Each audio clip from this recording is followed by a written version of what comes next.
కానీ లైఫ్లో మీరు ఒక ఫైటర్, లైక్ 2017 వరకు మీ లైఫ్ ఎలా ఉందో కింద మీద పడి 2019 నుంచి స్టార్టింగ్ యువర్ కెరియర్ ఒక మీరు బిజినెస్ స్టార్ట్ చేసి దాన్ని సక్సెస్ చేసి దాని తర్వాత మీరు అడ్వైజులు ఇచ్చి వాటిని సక్సెస్ చేసి మీ కెరియర్ని స్టెప్ బై స్టెప్ బిల్డ్ చేసుకుంటారు. అవును.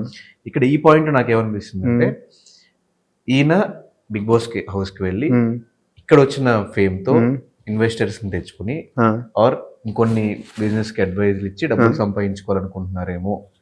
అదైతే ఇంకా బాగుంటది. ఫస్ట్లీ అదైతే ఇంకా చాలా బాగుంటది. అప్పుడు మీకు 10 స్టెప్స్ ఇంకా మంచిగా అయిపోతుంది ఫస్ట్ లేదా అవుతే. బట్ ఆ నీడ్ లేదండి టు బి ఆనెస్ట్.